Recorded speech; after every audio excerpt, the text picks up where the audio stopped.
Welcome back to the Kingsway Podcast. Welcome. Hi, we love to have you here. Yes. It's been a minute. It's been over a month since we've recorded. This will be a little different, won't it? It would be very different. We kind of, not realizing we probably needed to, we took a break. We had August. Oh my gosh, it was a wild ride. We put on our own camp here at Kingsway, and Ryan and our children's ministry and youth staff, they produced the whole thing, videos, green screen, curriculum.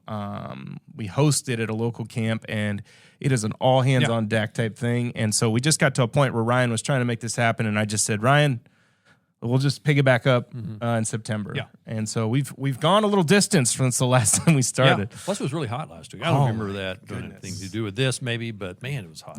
Well, not during camp. It was not during the camp, but then the week afterwards, it was the hottest in Missouri it's ever been. It seemed like on record. I think I heard 126 was the number we got to. Heat index was crazy. That was the heat index number. Sorry, not temperature. Heat index. Temperature. Yeah. Heat index. I've actually seen higher temperatures in my lifetime in Missouri. I lived in Missouri my whole life, but boy, the humidity combination with the high temperatures was crazy. I'm an Arizona native, and I can tell you right now that is the hottest I've ever felt outside. Yeah. I mean, just felt. I mean, maybe it's been hotter, but it felt. I literally looked at Katrina, my wife. I think it was the Monday that was the hottest day, and we were outside, and I remember I was like, this could kill people. Like, this is so dangerous. hot. It was really wild. And I even think I got a little bit of heat stuff. I got a stomach bug and then was outside too much. I think it actually zapped me a little bit. So all that to say. Yep. We've missed some weeks, and we're going to make it up all in one session. Oh, my gosh. Right? We're going to try. We're going to try. Back to the Sermon on the Mount, kind of halfway in the Sermon on the Mount, starting at chapter 6, verse 19. Treasures in heaven, go through the rest of chapter 6, then all of 7, and most of 8. Come along for the journey. Yeah, it's going to be a lot happen today. A lot's going to happen. It's going to be a lot. Not in a lot of depth, but a lot's going to be talked about.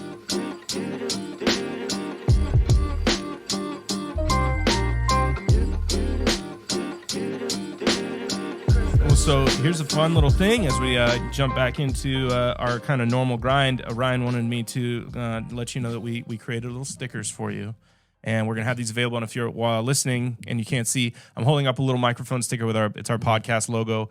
We're gonna put these on the front desk out in front of the church, and you can take one if you would like one. Put them on your back window, your car, your truck, they're whatever. super colorful, the baby buggy, little fun, whatever. maybe a conversation starter for somebody, and kind of a way to get the word out there. So if you're interested in one of those, they're free, and we'll put them, like I said, at the front of the church if you're around. I'm sure my mom will want one. So. Sure. And your dad. And my dad. And your brother. And your sister. Yeah, whole family. Get them all involved. Kids, all of them. Well, I know that you just mentioned we're going to travel a long distance, so we better get going. The Sermon on the Mount, we just finished actually in time a couple weeks ago. Yeah. And I will say, I'll say the same thing. When we got to the end of the Sermon on the Mount, I felt like it's when you get to the end of the Lord of the Rings, or you get to the end of any saga, a long journey. There's a temptation to just want to just stump right back to the beginning and just start it again. And it really was a big tug on me. Like, I was like, man, I feel like I'm ready to actually understand what the Sermon on the Mount is about, because so I preached the first sermon on chapter 8.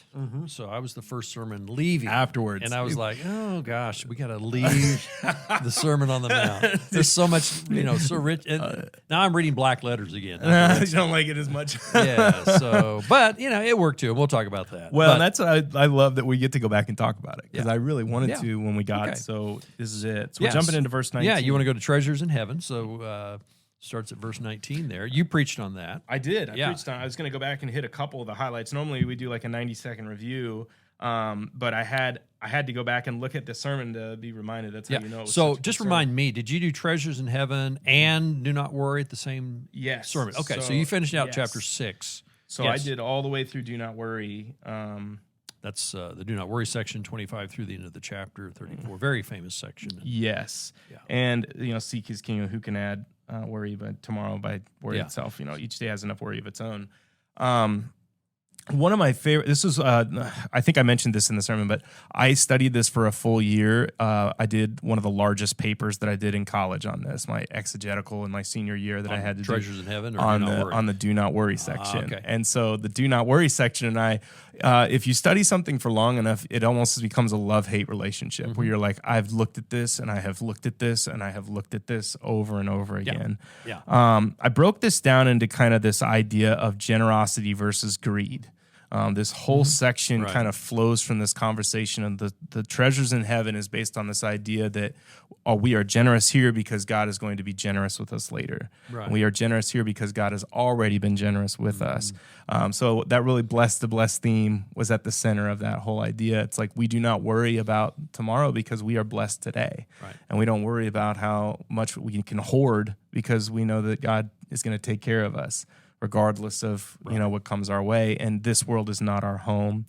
So I had the last thing I just said at the very end was we seek Him, we are going to be generous because He is faithful. Yeah, and that was kind of the and I like those two sections together because my reaction, I think most people's reaction to, store for yourself treasures in heaven is, well, I'm going to run out of money. I can't do all that. Yep. And then, so Jesus comes there in chapter 6, verse 25 and says, don't worry about how you're going to do all this. Yep. Don't worry about the clothes you're going to have, the food, and all this stuff. And I like the fact that Jesus, and I went home and talked to Lynn about this afterwards, or maybe it was before, I said, Jesus is teaching this sermon, doing this sermon. The setting is on a hillside there, outdoors. He's doing it outdoors. He's by the sea. He's on this hill or mountain. And so I can just, in my mind's eye, I can see Jesus say, look at the birds of the air, look at the flowers of the field. And the people are actually literally turning, and literally there's a flower or there's a bird. So he's using the things around him. Absolutely. And, of course, he's a really good teacher. And I just like the fact that he uses the classroom as kind of his little lab there to show people, don't look at this flower over here, and it's more beautiful than what Solomon in all his splendor could do. Absolutely. God does that, and it doesn't worry about how it's going to do that. And you remember we expanded on that in I think our discussion was before, and then in that he picks two things that have no value beyond their beauty. Like the birds can't feed people. Like they eat them kind of, but not really. They just they're just there. Well, another place he says that sparrows are sold in the marketplace for nothing. For nothing. And then the flowers, but he cares for them. Yeah, and the flowers are cut. You can't cut eat today. those. They're thrown away. They're wasted. Yeah, this grass that he's talking about, these flowers are cut and thrown away. Yeah. They Nobody have no cares. value, but yet look how beautiful they are. God takes care of them. Exactly. So it really is kind of this, and it is. I mean, it's therefore in 25, which always connects the sections too, right? Where it's therefore, therefore, what's looking back, So it always while you're storing up these treasures, while you're being generous, while you're doing these things for me, don't worry about the fact that hey, I'm gonna give it all away and I won't have anything. And it really flows into the next section, and we gotta just recognize that we chopped this sermon up, but it flows so well. If you try to chop it up, it really loses. And I think that's when we got to the end of it, I was so excited to be like, can you see the flow? Can you see how this all comes? Because immediately after this, do not worry, tomorrow has enough trouble of its own. It goes into don't judge people, and it's you can tell in chapter 1, that the temptation is going to be like, everybody else isn't doing this, like what are we talking about? Like I'm doing this and it's really hard, and they're not doing their, right? Like they're being greedy. One thing that we've talked about with these sermons is how countercultural it is, how almost it runs against our normal way of thinking. Yep. Okay. And so being judgy and all that is very natural, and we shouldn't do that. But going back to chapter 6, he talks about, for the pagans run after these things, verse 32. We're not to be like that. We're not to be like the pagans. We're not to be all queued up and worried and how's this going to happen. But we're to seek first his kingdom and his righteousness. And then all these things will be added unto you. Absolutely. So it's a very non-human way of looking at life and looking at how... And if we could really do this, boy, think about the stress level that would be eliminated. It would be reduced. And I'm preaching to myself right now. So, it would be something we could really improve our lives. It's the heartbeat of the sermon. It's right after the prayer, which is almost the exact wording of what you just said. It's like, your kingdom come, your will be done as earth as it is in heaven. Right. And it's like, what are we preaching? Well, he's saying, store up for yourselves things that last and follow the will of the Father. And what's the biggest thing that goes against that? Our human nature, our worry, our desire to control, our will, our things. It's to put things of God last and take care of ourselves first. And he says that's opposite of what needs to be. And I think that, not leaving that section too, because it's definitely, there's a reason I chose it in college, because I could tell this even at the younger age that I had with I think I just had got married, no kids yet. I could tell already that worry had a wicked power in your life if you let it take hold. And I think that's why when he gets to this next section in 1, and we'll move on now to chapter 7, and that sermon was 1 through 14, I think, or through 13. No, 14. You preached on 1 through 14. 1 through 14, and that was the next section that we covered. And the judgment thing is one of the most popular things that people like to use that are in the church or out of the church. Yeah. It's quoted all the time. You shouldn't judge me. You're being judgy. Yeah, you're being judgy. And we talked about this. The judgment that he's talking about is changing the value of a person. It's using person's performance to determine their value. And what he basically is trying to teach is that those flowers of the field and those birds of the air and the treasures that really matter are different. And people's value in the Father's eyes should never be judged. Yeah. They shouldn't be judged. Yeah. Now, but we have to make discernment during our lifetime. In fact, the next part of chapter 7, if I recall, he talks about false prophets and true prophets and false disciples and and he talks about you'll know them by their fruit. Absolutely. So that requires us to be discerning. It is, and it's this delicate balance that Jesus holds. You can tell this when he's walking with these 12 men, where he knows their hearts and he knows their stupidity and he knows their lack of understanding, but he also simultaneously loves them and would lay down his life for them. Yeah. And so it's avoiding that judgmental spirit. Yes. Okay. So it's one thing to be discerning. That's a good thing. Yep. It's good to be wise versus unwise. Paul tells us that. The Bible tells us that in a lot of places. But it's not good to be judgy or judgmental, have that judgmental spirit. That's what the Pharisees were so guilty of. They looked down on everybody with a very judgmental spirit. Exactly. And the disciples themselves, when they would go to a Samaritan village or somebody outside of the Jewish customs that they were used to, they were very judgmental. And they had to get over that. I mean, you can't reach people if you're going to be judging them and looking down on them. Well, and that's the whole idea of the new kingdom. Is the new kingdom is everyone is of equal value. Yeah. And the thought of grace hadn't really made it in there yet. Right. That's, of course, we talked about in chapter 6 with the prayers, this forget our debtors as you forget our debts. Like that conversation of I make mistakes. I don't make mistakes. Right. And so him using this really comical line of, why do you try to pick the plank and the speck and this idea of it really shows Jesus is trying to go you have no idea how broken you are. Right. You have no idea how broken you are. And you're right, because the very next thing that he says is this is going to take a lot of wisdom and discernment. So what is it going to take? Ask, seek, knock. When you need help, come to me. Right. And guess what? You're right. It is a narrow road to live like this, to love, to treasure things like this, to not lust, not be angry, to tell the truth, to pray, to fast, to walk with God and to seek his kingdom is narrow. It's a narrow way to live. Yeah. Yeah, so that section, ask, seek, and knock, that's 7 through 12. Again, Jesus goes back to this issue of prayer. Yep. And that's a big part of the Sermon on the Mount. Back in chapter 6, I guess it was, he talked about praying in secret. He gave the Lord's Prayer as an example. So here he goes back to the issue of prayer, and you notice ask, seek, and knock, it's like it increases in intensity. It starts out with kind of the least invasive, and then it goes to more invasive or more intentional, and then the knock at the very end, you're almost knocking down the door to try to, So anyway, it's that's a great section, And I like the fact that the word ask, A-S-K, is an acronym for what he's talking about doing here. And also, I like, there's a great song, Seek Ye First the Kingdom of God. But anyway, that's another section where Jesus goes back to the importance of prayer. And then he talks about narrow and wide gates. That's always, to me, been very bracing, been very scary. Scary, that's a good word for it. Yeah.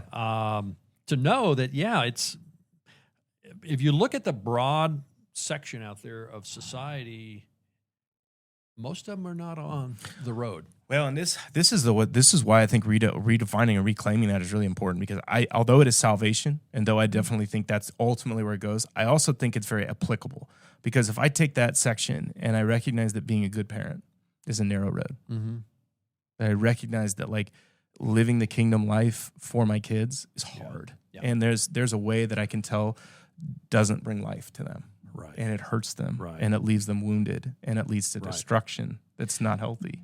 And if you're driving on a narrow road, especially at night or in a storm, you got to really focus on staying on the road. And constant corrections. And I think that's, constant. And here, Jesus, I think, you point out, the Christian life, you got to really focus. It's very intentional. You can't just put on autopilot and hope everything works out. It's got to be very intentional on how you lead your life. And most people are going to miss it. Yes. Well, and I think the whole point too is like, if you're walking on something narrow, you're going to get off the road sometimes. Yeah. Like, I think that's just the truth. Like, it's going to take grace as well as humility, and it's going to take you coming back and going, nope, this is the spot. I need to stay here. The ending to my sermon for this section was, this narrow road is a challenging way to live. It takes constant corrections to stay on a narrow road. Right. Living humbly, generous, truth and grace-filled lives, placing value in others. That's what this section is kind of wrapped up to be. And as this is a description, again, of the kingdom of heaven. This is how we're supposed to do. We're supposed to walk hand in hand with God, seeking him, speaking with him every day, and not worrying about what anybody else is doing. Yeah. And not because we don't care, but because he's the ultimate one that's going to lead people and grow people. Right. We don't get to play God and place value in others. Several years ago, I read, fortunately it was put in modern English, Paul Bunyan's book or John Bunyan's book, Pilgrim's Progress. Ooh, yeah. And it's a great book. I've read it too. And it made me think about this, because all the time, if you're reading that book, Christian, who's the pilgrim, is all the time being attempted to be distracted and get off the road. Yeah, and he's constantly coming to whys too, where like the left or right, and the road to the left looks really open, and challenges the whole way, and he's tempted to go off to, I think it's Vanity Fair or Bypass Meadow, and all these different places that aren't going to be good for his walk, and there are he has to stay narrow to get to the final destination. There's people to help him and people to hurt him, and there's distractions. And so that book kind of made me, reminded me of this section here of the narrow road and staying on the narrow. And it has to be very intentional and very focused. Oh, yeah. Well, and I was thinking of the road to Emmaus when I was thinking about this, where this small little road, and these men are just speaking what they've heard, and then Jesus is... and they're seeking truth, and they're listening. And then at the very end, they find this one man. Yeah. That leads to, it's a narrow conversation. It's just a narrow opportunity. Right. I had that in my mind when I was thinking that. So then from there, the congruency of this is just amazing. So if it's a narrow road, you have to be careful, because even like you just said in Pilgrim's Progress, he has different voices that pop up, different people that show up. Yeah. That tempt. And so the first thing is the prophet idea. Yeah, they're wolves in sheep's clothing. Yes, and the thing that really helped me with prophet is a prophet claims to be the voice of God. Right. He claims to be the go-between, right? Right. And so if you're listening to someone who is not teaching you the correct things about who Jesus is, they are as vicious as wolves. They know the words of Jesus, but they have missed the heart of Jesus. They may the things of Jesus, but they do not know Jesus. Right. And it really helped me to go, like, he's talking almost directly to the Pharisees and the Sadducees. Right. Like, he is he's speaking directly to them. Right. And in Paul, if you go to Acts chapter 20, when he's leaving Ephesus, they're on the seashore there, and he talks about how ferocious wolves will be among you. Even among the elders of the church, there's going to be wolves. So the thing that's scary about this section is false prophets don't show up with the neon sign above their head that says false prophet warning. They don't. They show up looking right, looking good. Knowing the Bible. Yeah. Knowing the Christian, right? Maybe even morality. Yeah. Knowing, but weaponizing it. Treating it as because what a wolf does is he leaves injuries. He hurts. He longs to divide. He longs to creep in and take advantage. And the thing that I love is like when he says fruits, the fruits of the Spirit haven't been written yet by Paul. Like we're not. True. They're not making that association. But we have Galatians, so we make the association that what he's talking about is these fruits of the Spirit. Right. Now I don't know if that's exactly what Jesus was declaring. But we know that when Paul makes that list, it makes sense. But Jesus is talking about good fruit, bad fruit. Yes. And I think, all of us intuitively know, hey, this is good fruit, this is bad. Lying bad, telling truth good, kindness good, harshness bad. Right. Yeah. Pride versus humility. Yes. Treating people with respect versus not. Yes. And those how you treat your family and So all that, we can tell ultimately it's going to show up in the way you live and the fruit you bear. Yeah, and I mean, to give dating advice, if Nina's watching, right, Nina? Yeah. You're watching. She needs advice. For sure. Or anybody else that's out there. I used to say this all the time. If you want to know the character of a man, watch how he treats his mom. Yeah. And if you want to watch the character of a man, watch how he treats an acquaintance. Yeah. The acquaintance is a yellow flag, and his mom is a red flag. If he talks harshly about his mom or to his mom, he will talk to you harshly. Yeah. He will.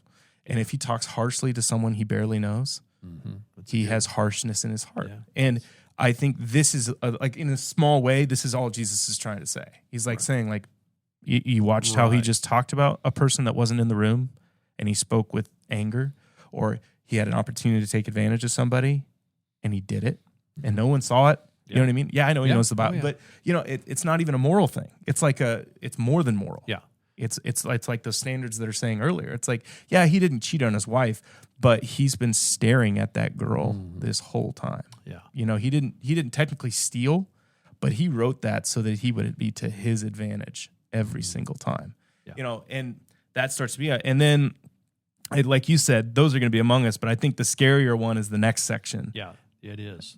So the first section there, true and false prophets. So those are leaders that are not looking out for the best interest of the or church. Even just people that are speaking for God, that are trying supposedly. So here, this next section, 21 through 23, is false disciples, which is the scariest section of the whole thing. We did all this stuff for you, Lord, and He's not letting them in the kingdom. It's a very bracing, scary section there, because these people are doing things that you and I haven't done. We haven't cast out demons. We haven't performed many miracles. We didn't prophesy in your name. Maybe we said things in your name, but certainly driving out demons, performing miracles, that's outside. So again, we see people. These are perhaps fruits that you would say, yeah, that's really cool. Yes. But Jesus says plainly, I will tell them plainly, verse 23, I never knew you. Away from me, you evildoers. So very, very scary section there. And again, it goes to who's a true disciple and who's a false. It comes down to a relationship with Christ. Yep. I mean, I used it as the older brother and the prodigal son. Yeah. That's what That's a good analogy. It's that concept where it's like, Father, I've worked your fields my whole life. I stayed. I did all the things that you asked me to do, right? But you didn't give me what you promised, And the Father's like, everything I have is yours. What are you talking about? Like, come in and celebrate what my heart celebrates. And he's like, I want no part of that. And and we see that that's like, no, that's not what we want. But man, we do that sometimes if we're not careful. And one of the ways we talked about it, I think, is what are you most excited about in heaven, and how long does it take you to get to Jesus? And if you're sitting there just listing off your favorite foods and the places you would go and the people you would get to see and all this stuff, that's great. But how long does it take you to get to, like the real reason? I want to get to real reason of Jesus, and like that's ultimately sometimes painful to think through. The end of this section is probably the part that I think most people that aren't even in the church know. It's this idea of the foolish builder and the good builder. And the wise builder. Yeah. And I like how I've heard it talked about, and I think it was actually after I preached it, that even if you're not a Christian and you don't follow Jesus, you know the foundations of your world. Yeah. You know the foundations of your life. Yeah. And I think what he's basically saying is, even if you just put these words into practice, they have massive benefits. Massive benefits. Right. We don't talk about equations a whole lot as a way to follow Jesus, but he just told you the equation. Yeah, and I referred to this section early on during the Sermon on the Mount because I think it really encapsulates, or whatever you want to say. It brings into focus what Jesus is trying to do here. Okay? Absolutely. So what Jesus is trying to do, he's the new king. He's establishing a new kingdom, and here's the rules of the kingdom. Here's the laws of the kingdom. And your job is to hear and to put into practice. Yep. Okay? So as we are listening to the different parts of the Sermon on the Mount, do not worry, or the wide and narrow gate, or looking at the false and true disciples or prophets, all that stuff. Yep. Going back to chapter 5, loving your enemies, all these things are very difficult. Very difficult. Jesus is saying, not just hear them, put them into practice. Yep. And if you do, you're like this person. You're a wise builder. And the storms are going to come. Yep. They come on both the foolish and the wise. And when they do come, there's going to be a big difference. And you'll know that. You'll know the foundation of life. And, there's so many cool things that we didn't get to talk about in the sermon. The idea of the Shema, the idea of Genesis, this concept of words being kind of this catalyst to new things, to Genesis moments. The Spirit of the Lord's floating over the deep, and then he speaks. The Shema, Hear, O Israel. Hear, O Israel is the start. The concept of take in these words. This is really important things. Love the Lord your God with all your heart, soul, mind.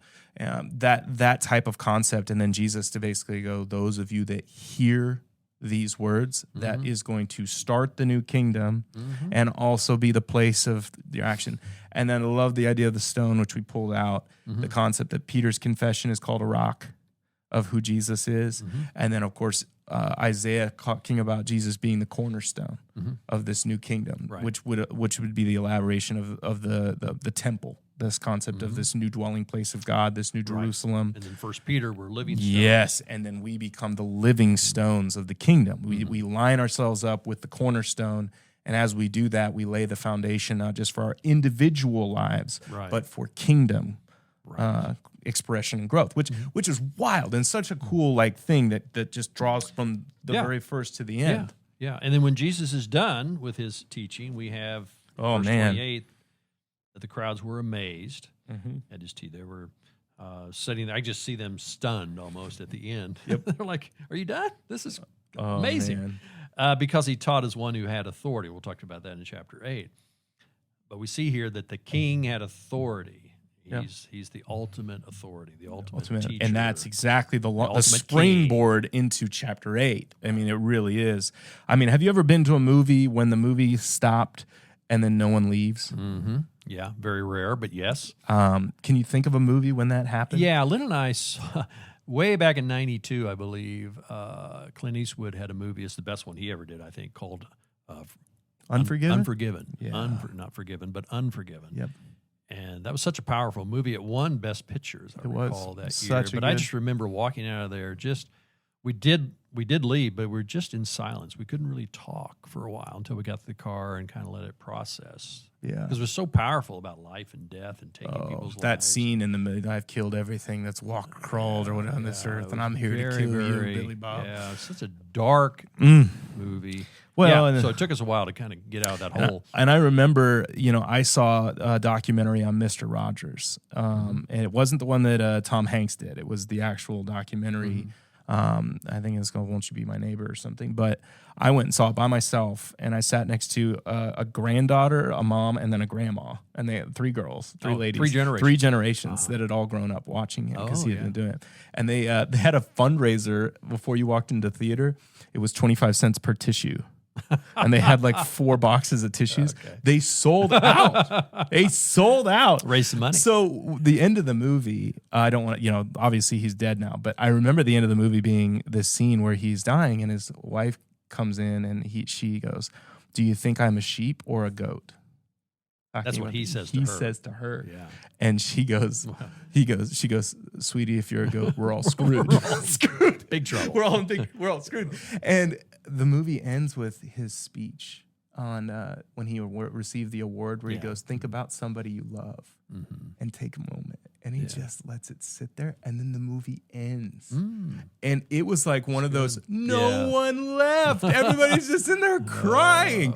And I just wonder if that's not what's happening here. How long did it take for the crowd to leave? Like, they're sitting there amazed and stuff, but Jesus walks off and they're all just like, I got to go home and rethink my life. Like, like how do I tell my wife about this? How do I go back and tell my friends about this? Like, what's going to change? And I've always wondered what the crowd was like. Maybe the crowd got bigger as he went. I don't know how long the sermon took. Yeah, no. But, obviously the 12 disciples were there, but there were lots of other disciples. Now, when I say lots, I don't know, 100, well, 200 I mean, people? what does it say? I mean, I think at the very beginning it says when he saw the crowds, it's this concept of like, there's definitely a large group of people that's here. And he's like, you know what? Let's all sit down. We're going to have a talk.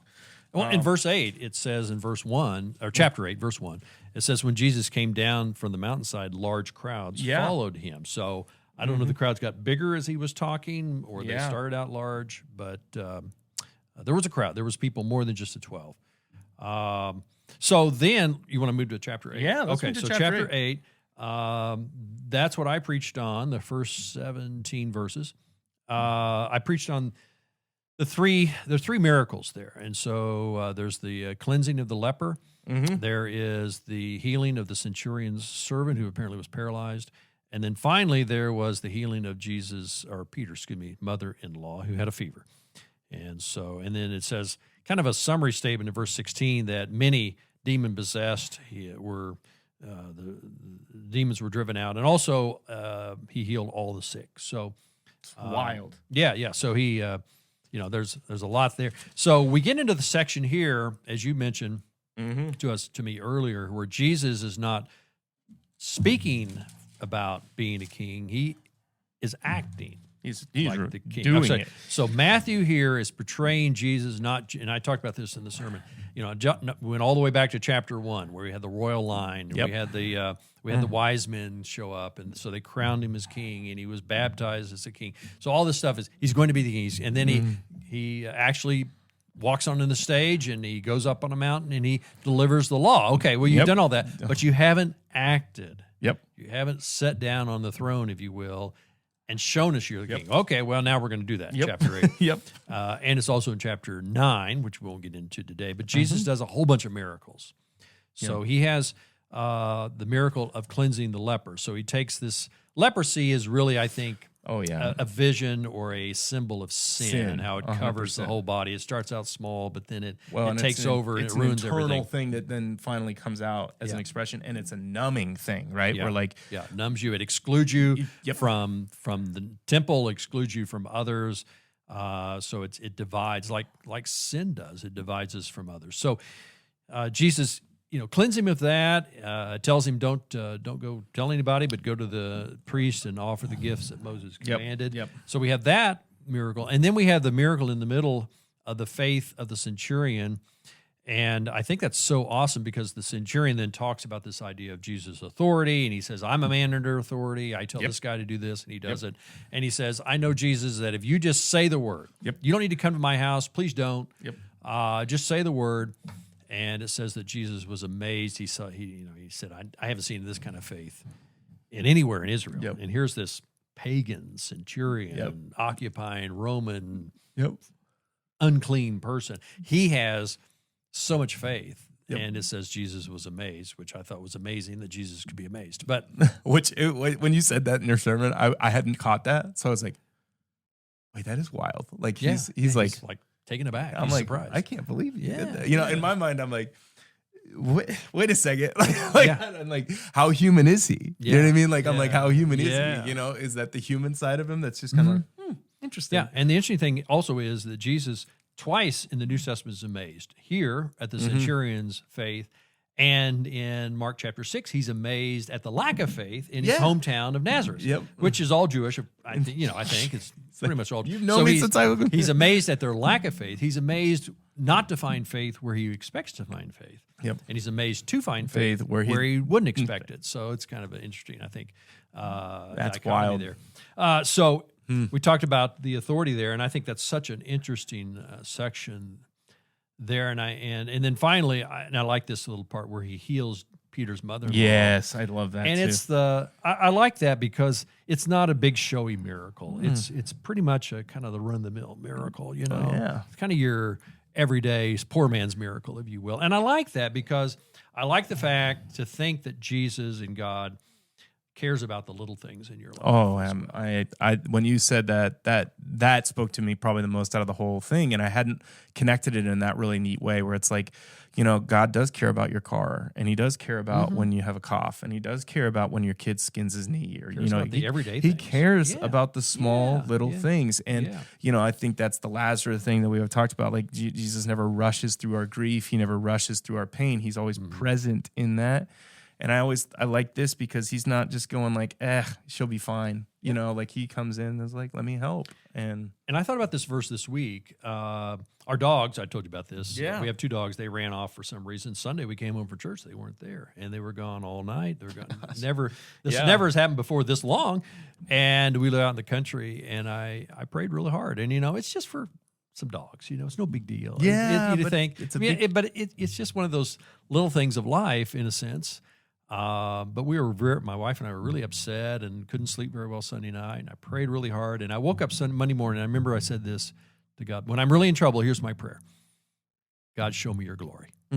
Just show me. Just show up today. Show me your glory. Yep. And that was at about 5 o'clock. I got up early. I couldn't sleep. And 7 o'clock, I got the call from this guy who said, hey, I think I have your dogs. And he was 2.5 miles from where he was. Way far. I would have never suspected they've gone that far and landed this particular house. And this guy was, you know, calling. And I recognized right there, God cares about the little things, the everyday things. And that is such a comfort to know, because life is made of little things. It's not just the big showy stuff. You know, it's not just the leprosy and the paralysis that he heals, the first part. It's the little fever that he heals. And it's interesting to me, at least, Jesus isn't really asked to heal Peter's mother-in-law. He just goes in and does it. Well, in my mind, once we find out there that Peter's married, and I'm sure Jesus loves who we love, you know. And so if he's hanging out with Peter and Peter's wife's, you know, I mean, how can he not go in there? Probably, Peter's wife was probably worried. Peter was probably worried. I guarantee you, Peter's been traveling. He comes home, finds out bother his mother. Jesus with it. You know, he's got all these other things. You know, he's got demons take to care throw of out of people and stuff. I was talking through a sermon that Lito's going to be preaching here in a week, and one of the things we talked through is he was talking about how they're doing a series called Jesus' Interruptions. And so just the moments that he's interrupted end up being like some of the most providential moments. And so one of the statements I came up with and we were talking through is I said, so anytime anything becomes an inconvenience, all it needs to do to be turned into providence is it's less about the inconvenience or less about you getting hurt and more about placing value in someone else. So the only difference between inconvenience and providence is my choice to invest in someone else and not myself. Yeah. That's the only difference. Is most of the time it's me choosing to see the opportunity to value someone else more than when I'm losing. And that's the difference between an inconvenience and providence. Jesus always chooses to place value in someone else rather than himself. And that's the only reason nothing's an inconvenience for him. It's just never an inconvenience. No, I can place value in you. Yeah. Jesus makes it a teaching opportunity. He does. You know? He just turns it and uses it every time. And so I find it curious that we get these awesome things that end that section. And I thought you did such a good job of talking about the authority of Jesus is something that all of us are going to have to come under. Right. And there always is going to be. And this authority isn't domination. I mean, that's the nice thing. It's like, and we're going to see this authority even get expanded over the next couple sections here, the last two that we're going to get to. I just listened to a great sermon by Tim Keller, which is kind of an oxymoron. Yeah. That's kind of it's like superfluous statement. A sermon. A sermon. Not has to be. But what really struck me about it, he was talking about demon possession and Jesus. And anyway, he talked about how we need to be possessed by Jesus. We always think of possession as a bad thing or authority is a bad thing, but we need to be possessed by Jesus. Another way to look at that is be under the authority of Jesus. And We view that as such a negative thing sometimes of authority, especially in our culture. But that's really a good thing. Oh no, Being possessed is a good thing if you're possessed by the right thing. When by I Jesus. am possessed by love, Yeah. I love my life well. Yeah. When I am possessed by selfishness, Right. I do not love well. And I think the Bible teaches that we're going to be possessed by something. Oh, 100%. Okay, And that's the whole indwelling of the Holy and Spirit. You can even straighten your life out and think, oh, things are good. But Jesus said that house, when it's straightened out and it's looking good and it's empty, it's going to be filled. Mhm. And it better be filled by Jesus, because not there's going to be 7 demons that are coming and make it Whitewashed- worse than you were whitewashed before. tombs, right? You You're look gonna great. Be, yeah, well, you're going to be worse than you were before if you do it in your own strength. You Well- need to be under Jesus' authority, because he can guard the door. He can keep out the bad that's stuff. an addiction therapy will tell you too. Anybody that's been through any kind of addiction, you've tried to help somebody through any kind of addiction, you know this, that if you just get them to stop the current addiction without replacing something, Right. they'll just transfer it. Right. They'll just go to something else and be addicted by that, because the goal is not to get them to stop. It's to recognize that they're filling their life with something that is unhealthy. Right. And There's they an need some underlying cause. Yes. And we want to treat the symptoms. Yep. That's what we want to do. Just knock this off rather than recognize what is leading you to think that this is what you need. Right. Like, where's the hole? So, part of the journey that you have to go on is to go to the bottom of like what is at the root of the cause of some of this. And I think sin ultimately is just selfishness. If we're being real, we think we can figure it out. So the last section here, we've done such a good job. 18 through 27. 18 through 27, yep. Yeah. And the cost of following Jesus, probably some of the most, I would say, a little bit ambiguous answers that we've heard from Jesus at this point. Yeah. So he has 2 questions. One, teacher, I will follow you wherever you go. Where are you going? And of course, Jesus answers with like one of the most confusing. So foxes have den, birds have nests, but Son of Man has nowhere to lay his head. And at surface value, that is like one of the like, Okay. like what do we do with it? Got enough money for a hotel room? Or They didn't record a response. I mean, that's Yeah, part of there's no response. Yeah, you don't know. The guy should have said, okay, that's fine with me. I'll go. Yep. But I mean, the implication is the guy turned around and said, no, I don't want to. And it really is. I taught this just a few days ago, but it really was an opportunity for him to basically the easiest way to do this is go like, hey, Jesus, what party are you a part of? And I'll join it. Yeah, like that was like, are you Democrat or Republican? Are you a Jewish rabbi, or are you Nazarene? Like, he's trying to figure out, where's this leading to? Like, what team are you on? Right. And I will go wherever you go. It's an allegiance thing. It's like the commander type thing. And you really see that Jesus is going like, buddy, I'm on no one's team here but God's. And if you're looking for a place for me to find a team in man, then no, I don't have a team in man. I'm on God's team. And so it really is this like idea of like, I don't rest with man, I rest with God. Right. And I'm not with God right now, so there's nowhere for me to rest. Verse 18 says that when Jesus saw the crowd around him, he gave orders to cross the other side of the lake. And then a teacher of the law came. So I get the feeling this teacher wanted to be around the crowds. He saw something really popular going on here. And Jesus is saying it's not always going to be, in fact, it's going to be very difficult. Oh, You're going to have to give up a whole lot to follow. And you're not going to be at peace. I mean, that's the ultimate goal here, is like, this is not a place of like that. This isn't going to provide what you think it's going to provide. Yeah. And we're, we had a really good day today on the Sermon on the Mount, but or healing people. We had a really good day, but it's not every day is not going to be like no. this. And you need to recognize that like this is, I'm not going to finish my work in a peaceful way here. Yeah. Like, this is not going to just be like a conquering thing where all of a sudden one day everybody's just going to be like, wow, that's so good.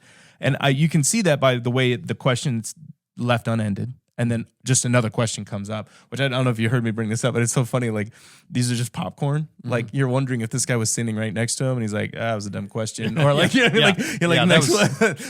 I hadn't thought about that before, but yeah, it could be. The guy's like, oh, okay, well, let me try this one. Or if his confidence waned, where he was like, oh, maybe this, I'm going to go for it. I'm going to go for it.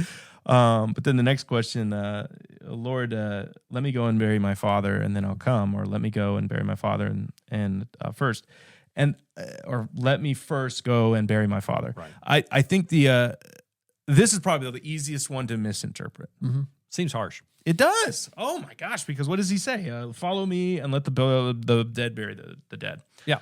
We talked through a bunch of different things. Ryan did some really good research in our thing, and we batted this around a little bit in our meeting beforehand. And then later that week, I read something. I forget where I found it, but they were talking about just the concept of shame and honor culture, and just the idea that the father maybe didn't approve of this son following Jesus. And so he wanted to honor his father and mother by going home and, basically not rebelling in his father's eyes by following Jesus. And that was most likely what he was trying to do. And Jesus' harshness is because this is a life and death choice. Yeah. Yeah. I think what he's telling Jesus is not now. Yeah. I'll follow you later when I've got all my affairs put in order. And I think you mentioned this. When it's not inconvenient. When it's not inconvenient. And, the Jews back then, they buried their dead within 24 hours. So Dad is not dead yet. Dad's not dead. He'd be at the funeral if he were. Yep. Dad's still alive and well and maybe kicking around for another 10 years. Who knows? Yep. 20, who knows? And Jesus said, I need a commitment right now, right here. And I think his harshness is, I only find the harshness to make sense when you recognize that narrow road, that wide road. And I think he's going like, you don't have time to wait. Like, you got to come now and let the dead bury the dead is like, hey, you'll miss this. And like, you'll end up dead. Like this, you're going to miss the ship. Like, and I think that's one of Satan's really, really good tactics is to say, oh, wait a minute.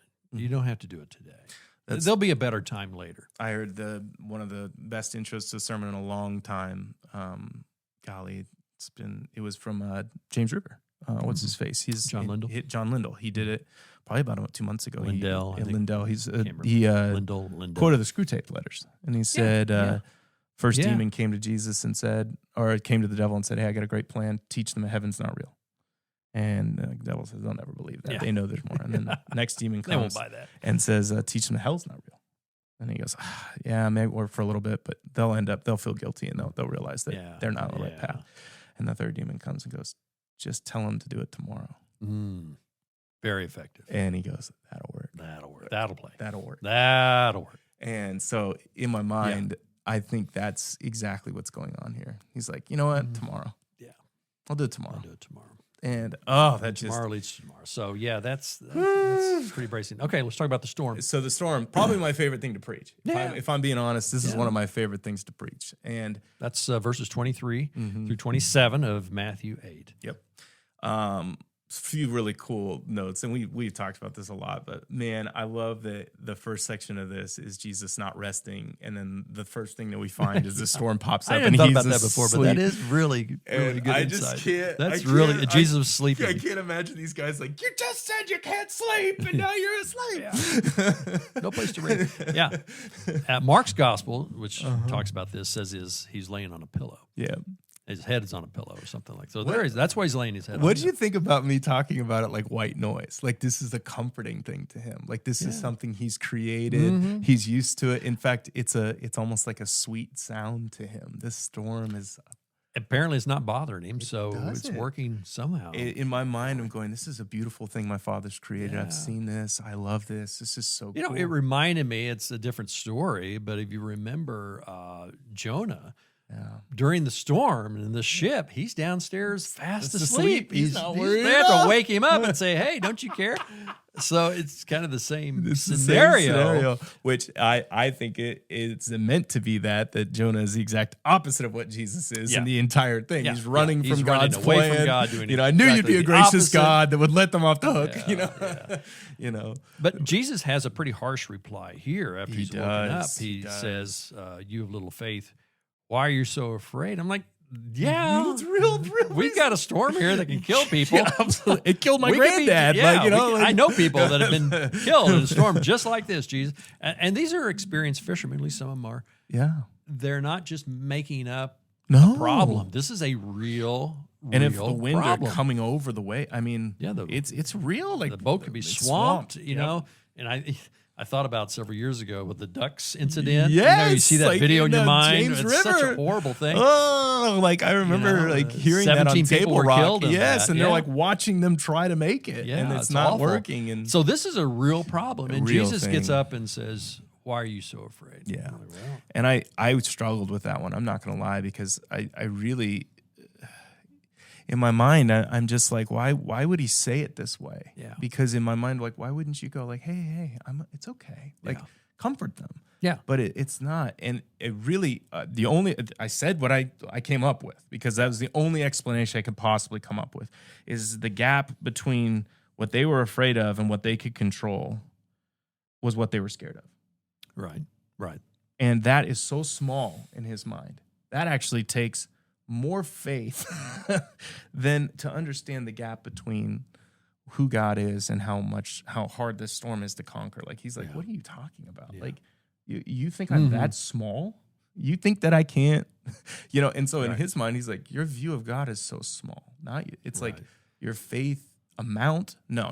Size. Like size. Like, you have not understood how large I am. Right. He wants the focus to go off of go off of them and onto him. Yes. Obviously. Yeah. Yes. Yeah. And so, I use that gap of like the smallness of their belief in who God was this big. Yeah. And he got up going like, no, guys, I'm like, the gap between how strong this storm is and who I am is massive. Like, I am way above this storm. Yeah. And it kind of goes back to that do not worry part. Yes. All the way back in chapter 6. Okay. Yes. So Jesus is basically saying, don't worry, I've got this, guys. I'm bigger than, I created the storm. I created this lake. I created everything around here. Yep. I can take care of it. Well, and it just attached to so many things in my mind. The one, if you build your life on these words, His words spoke. so he's like calm, and it immediately goes away. Yeah. B, it wasn't hard. Mm-hmm. He didn't have to charge up, say Right. some massive Wave his prayer, arms. do anything. Yeah. He was just kind of like, hey, chill. Like, Yeah. and it was over. And in my mind, that had to have Yeah. just been the most chilling thing, is that it's not like this was even difficult for him. It says he rebuked. I think in Luke or Mark's gospel that tells this story, he just says 2 words: "Be quiet." Be quiet. Yeah, that's it. Just 2 words. And if you noticed back in verse 18, it says Jesus gave orders. Yep. That this is to the disciples to cross the lake. Yep. So now he gives orders to the storm. So he has control over the disciples. He also has control. But what I liked in this particular little story is notice that the disciples were exactly where Jesus told them to be. They were in the center of the will of God. Mm-hmm. And yet, in the storm. a storm came. Okay. So in life, a lot of times we can be in storms because we are outside of God's will. Mm-hmm. We are sinning. Mm-hmm. We've ignored God, whatever. And storms can come and Jesus can come and help. But sometimes we haven't done anything wrong. Nope. Sometimes we haven't sinned. We've done exactly what God told us to do. And yet the storm comes. Yep. I think just the concept of at the end of the Sermon on the Mount, he says when, not if. Yeah, it's when. The storm will come. And it's not an And if. I think one of the things Jesus is teaching his disciples, and by extension teaching us, is he wants us to have a supernatural reaction to storms. Mm-hmm. If you notice the disciples, if you think about Paul was in a storm on a boat Oh, yeah. going over to Rome, Yep. and this huge storm comes. It's horrible. For 2 weeks, this nor'easter is blowing them all over the Yep. place. They can't people get out of it. They're throwing tackle and stuff over the ship. They're trying to lighten the load. Yep. They don't eat for 2 weeks. Yep. And the only calm person in the whole storm is The prisoner, Paul. Paul. If you look at him, he is acting supernaturally calm Yep. to a horrible storm. And the disciples themselves, you think about John and Peter, they're facing the Sanhedrin there in chapters 4 and 5 of Acts. Their lives are being threatened. Mm-hmm. They're thrown into jail. They have storms that are coming at them, and they react in a supernatural calmness. Well, and the ending of the sermon was just the concept of like, your faith is revealed in the storm. And I hate that that's the way that sometimes it has to happen. And then I don't know if you remember, I ended with the concept too of like, faith in the face of fear always produces fruit, and your fruit is not always for you. And that's what Paul does. Yeah. Paul, what being who he is, the fruit of his faith is that everyone on that ship is saved. Yeah. No one dies. Yeah. They all get to land, and all 257, all, I think all it of is. them make it. You Yeah. know? And like Yeah. in my mind, I think that's, if you want to know what your faith can produce, you know, watch what it can do in the storm. Yeah. Like watch what it can do. And John wrote in, I think it's 1 John 4:4, that he who is in you is greater than he that is in the world. Yeah. Okay. So I think Jesus wants to know that no matter what the storm is and no matter how real it is, it's a real storm. Mm-hmm. I'm there. I'm bigger than the storm. I'll take care of it. And in the end, you're going to get to the other side of the boat. You're going to get to the other side of the lake. Yeah. Because I said we're going to the other side of the lake. So I didn't mention this in the sermon, but how much do you think these disciples are connecting that Jesus isn't calling out to God to calm the storm? I think they're starting to make the connection because they say at the end they were amazed or afraid. Yeah. Actually, Luke has both of them. He says Yeah, they were amazed and afraid. terrified. And Yeah. terrified. And said to each other, what kind of man is this? That even the wind and the So waves. they're not accrediting the miracle to God. They're accrediting it to To him. him. And then they're starting to think, well, who Because I is think that? back to the prophets, I think back to the amazing things that have been done by Moses, but all of them have to call on God in order to do this thing. Right. And even when Moses does it the way that God doesn't act, he's cursed, you know. And the thought here of like Jesus doesn't stand up and go, oh God, No. King of the universe, you know, calm the sea. He just gets up and does it himself. And he has authority over nature. So we've Yes. seen him having authority over demons. We've Yep. seen him having authority over diseases. From the We've smallest seen him, of things to the small largest thing. of things. Now he has authority even over nature itself. Yep. And so he has this authority. We're going back to this idea of authority, and he's the king. Yep. And again, Matthew is painting a picture here Yep. of the king and what his authority looks like. It's going to be a beautiful continuation too, because the last two, just to give you a preview, are demon possessed and then paralyzed. And the beauty of those is the demon is the opposition to his authority, and then the paralyzed is the very dead, the very thing that is lifeless is brought back to life, and it's Ezekiel 37. So it's just really cool, you know, and Isaiah 35 is what we're going to use, this idea of just the how you'll know he's the Son of Man, how you'll know he's the Son of God is he does this stuff. He does these things. This is the stuff he's going to do. So it's pretty powerful stuff. Yeah. Well, you stuck along. You did it. We're Thank all you. the way at the end. I don't know how long we I went, don't even but know. longer than normal. We really appreciate it. Yeah. I hope this was a fun journey for you, and we're excited to continue.